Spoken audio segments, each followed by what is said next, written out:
Welcome to Shri Priti Educational online classes. So today we are going to see accessing range with index value. So हम range function से with the help of the range function में से जो हम items उसमें देते हैं start, stop, size हम जैसे उसमें define करते हैं, तो उस range में से हम कैसे items को fetch करेंगे कि भैया zero index with the help of the index position के थ्रू करेंगे. फिर हम उसमें कहेंगे कि ए ज़ीरो इंडेक्स वैल्यू फैच हो जाए. ज़ीरो पे जो है तो ज़ीरो पे है 1, फिर 1 पे जो आ रही है वो आ जाए, 2 पे जो आ रही है वो आ जाए. तो क्या करेंगे हम यहाँ पे इंडेक्स वैल्यू देंगे to accessing the value from the range. तो here you can see an example. Here you can see A is equals to range. तो हमने यहाँ क्या बताया था लास्ट क्लास में कि रेंज फंक्शन होता है जिसमें हम स्टार्ट देते हैं, स्टॉप देते हैं और स्टेप साइज देते हैं. तो यहाँ स्टार्ट दिया है मैंने 1, स्टॉप दिया है 20 और स्टेप साइज है 2. तो पहले जब प्रिंट कराया, जैसे ही हमने प्रिंट कराया तो सबसे पहले प्रिंट ए कराने पे रेंज प्रिंट हो गई. तो उससे बता दिया कि आपका 1, 20 और 2 है. अब इस रेंज के अंदर जैसे कि हम लास्ट क्लास में देख चुके हैं, उसमें क्या आया था हमारा. तो कैसे बनेगा अगर हम इसको देखेंगे 1, 3, 5. अब हमें एक्सेस करना है वैल्यू. अभी हमारे पास कुछ नहीं है यहाँ पे. हमें नहीं पता कि ज़ीरो इंडेक्स पोजीशन पे क्या है, 1 इंडेक्स पोजीशन पे क्या है, 2 इंडेक्स पोजीशन पे क्या है. तो मैंने यहाँ पे प्रिंट फंक्शन और जिस वेरिएबल में मेरा रेंज फंक्शन यूज़ होके इसमें स्टोर कर रखे हैं मैंने आइटम्स, वो और with the help of the slice operator और हम क्या देंगे अंदर इंडेक्स वैल्यू देंगे. तो ए ज़ीरो पे कौन सी है तो उसने बता दिया कि भाई ज़ीरो पे तो 1 आया है हमारा. फिर ए 1 पे कौन सा है, 1 पे बता दिया कि 3 है. 2 कितना है, क्योंकि ऐसा क्यों आ रहा है, क्योंकि स्टेप साइज कितना है 2 है. फिर इंडेक्स पोजीशन 2 पे कितना है 5 है. इंडेक्स पोजीशन 3 पे कितना है 7 है. 4 पे कितना है 9 है. 5 पे 11 है और 11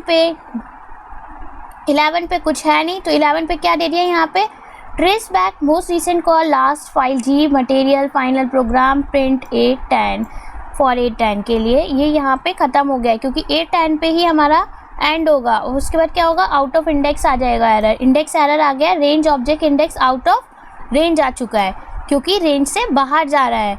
तो कितना है 19 तक प्रिंट हो गया हमारा. ये इंडेक्स वैल्यू 10 दी हमने उसकी तो 19, और जैसे ही हमने 11 दिया तो क्या हो गया इंडेक्स आउट ऑफ रेंज हो गया क्योंकि अब वहाँ पे इंडेक्स हो सकता है लेकिन उसकी कोई वैल्यू ही नहीं है, वहाँ पे रेंज में डिफाइन ही नहीं है. स्टेप साइज 2 था, इस वजह से 19 पे स्टॉप हो गया. अगर अब हम क्या कर देते कि हम कर देते भाई 23, 25 तक, तब जाके हमारा ए और जो हमने इंडेक्स पोजीशन 11 दी है उस पर हमारी वैल्यू आ जाती. तो सिंपली क्या है कि हम रेंज में से जो आइटम है with the help of the index value से हम एक्सेस कर रहे हैं with the help of the slice operator का यूज़ करके. तो अब हम एक और चीज़ देख लेते हैं. यहाँ पे एक एग्जाम्पल कंसिडर कीजिए. यहाँ पे देखो,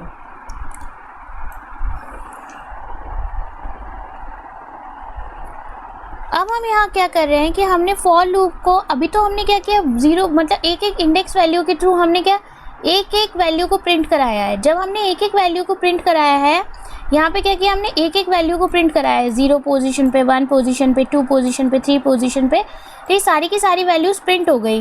अब हम जो एग्जाम्पल देखने जा रहे हैं उसमें हम क्या देखेंगे, उसमें हम ये देखेंगे कि with the help of the for loop से मैं कैसे सारी की सारी वैल्यूज़ एक साथ प्रिंट करा देती हूँ. तो A is equals to range function का यूज़ करके मैंने बता दिया ये स्टार्ट है, ये स्टॉप है, ये स्टेप साइज है.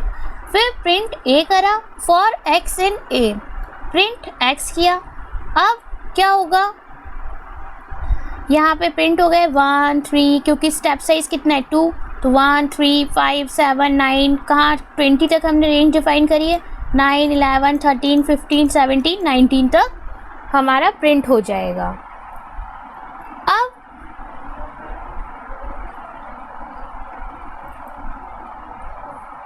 अब हम वैल्यू को एक्सेस करेंगे फ्रॉम द रेंज से. अब कैसे एक्सेस करेंगे फ्रॉम द रेंज से ये देखते हैं. मैंने क्या बताया, जब हम इसमें मैंने रेंज और मैंने एक फंक्शन रेंज के अंदर एक आर्ग्यूमेंट पास कर दिया 10, तो बाय डिफ़ॉल्ट क्या हो गया, 0 हो गया और क्या हो गया 0, 10 और स्टॉप पोजीशन और 1 बाय डिफ़ॉल्ट। तो 0 क्या हो गई स्टार्ट और 10 क्या हो गया स्टॉप और 1 क्या हो गया स्टेप साइज। अब जब मुझे एक्सेस करना है तो मैंने क्या करा, सबसे पहले मैंने किया रेंज 10 0 पोजीशन पे प्रिंट 8, तो 0 पे क्या आएगा 0 ही आ जाएगा। कैसे हो जाएगा 0 1 2, रेंज कब तक जाएगी 4 अप टू 9 तक जाएगी। अब n-1 होता है क्योंकि प्रिंट ए कर दिया तो कितना आ गया, जैसे ही प्रिंट ए करा तो क्या आ गया हमारा 0 आ गया। After that b is equals to range 1, तो अब रेंज 1 में भी b is equals to range में मैंने एक आर्ग्यूमेंट पास किया 10, तो इसका भी सेम है कितना b, बस वेरिएबल चेंज हुआ है तो वेरिएबल b में स्टोर करवा दिया हमने रेंज 10 के लिए। फिर से वो 0 से लेके कहाँ तक जाएगा 9 तक जाएगा। अब जब 9 तक जाएगा तो 1 चाहिए तो क्या हो जाएगा 0 के बाद क्या आएगा 1 आएगा यहाँ पे, और स्टेप साइज क्योंकि बाय डिफ़ॉल्ट 1 ही है तो यहाँ पे हमारा 1 आएगा। अब 1 आएगा तो क्या प्रिंट हो जाएगा, जब हम इंडेक्स वैल्यू के थ्रू रेंज में से वैल्यू को आइटम को फैच करेंगे तो क्या हो जाएगा 1 प्रिंट हो जाएगा। प्रिंट b कर दिया जैसे हमने तो 1 प्रिंट हो गया। फिर c में से निकाल लेते हैं, c में हम रेंज दे दिया 10 फिर 2।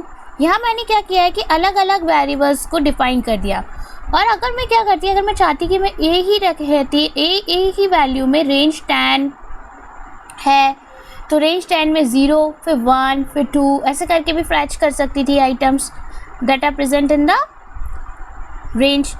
तो ये 2 मेथड्स होते हैं। Now we will see practical of this for the better or the clear understanding. So let's see.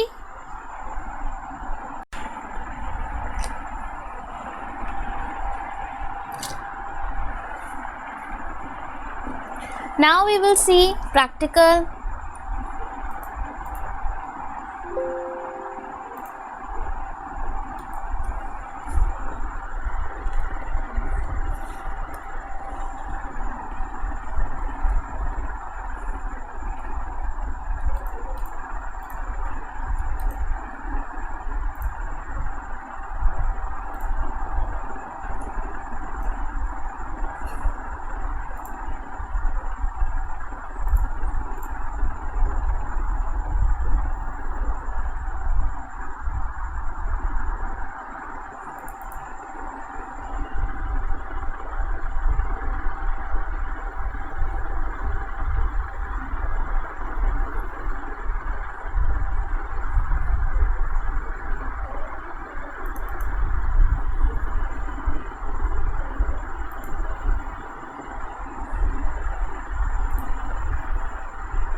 So here I am going to make a program to access the value from the range. तो मैंने यहाँ पे एक variable ले लिया a में मैंने store कराया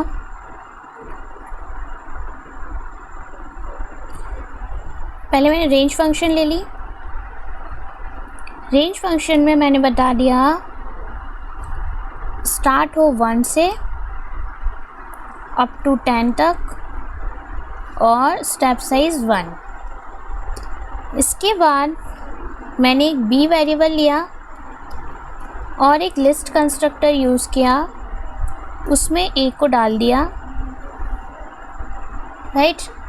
फिर मैंने प्रिंट कराया b, then save it and run. तो हम पहले इतना देख लेते हैं कि हमारा लिस्ट में चेंज हो गया। ये देखो, सबसे पहले मैंने क्या किया, मैंने a equals to range function use करके स्टार्ट स्टॉप स्टेप साइज़ दे दिया।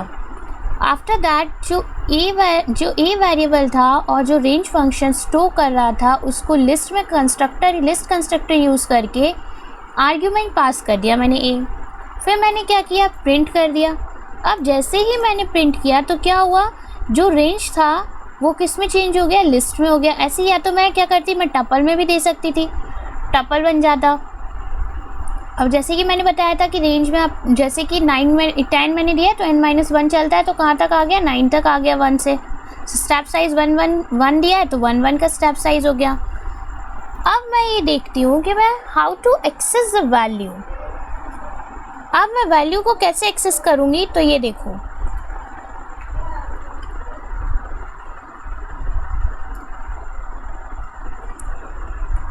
मैंने प्रिंट यूज़ किया, प्रिंट के बाद बी लिया, स्लाइसिंग ऑपरेटर का यूज़ करके मुझे चाहिए 4, देन सेव इट, रन। ये यहाँ पे गलत हो गया, स्क्वायर ब्रैकेट आएगा, then save it. So here you can see जो 4th पोजीशन पे है 0 1 2 3, 4th पोजीशन पे क्या है 5 है, तो क्या आ गया 5 आ गया। तो क्या हुआ, मैंने रेंज को लिस्ट में पहले मैंने रेंज को लिस्ट में कन्वर्ट किया, फिर लिस्ट में से मैंने एक आइटम को फैच कर लिया। और अगर अब मुझे जो मैंने ऊपर रेंज दी है उसमें से मुझे प्रिंट करवाना है तो कैसे करवाऊंगी मैं, प्रिंट देन रेंज यूज़ किया मैंने, रेंज, और इसमें मैंने दे दिया 6 इंडेक्स पोजीशन पे। बताएं क्या है, save it then run it. अब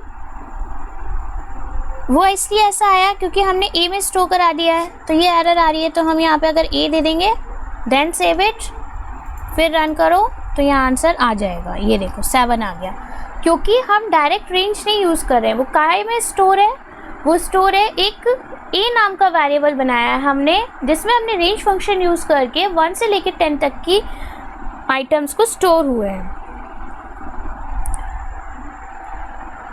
so print A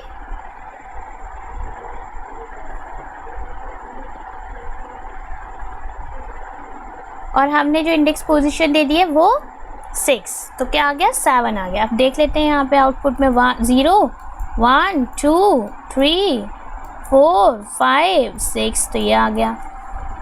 so this is the way to access the value from the range. Thank you, stay safe and don't forget to subscribe the channel and also press the bell icon for the latest updates. Thank you.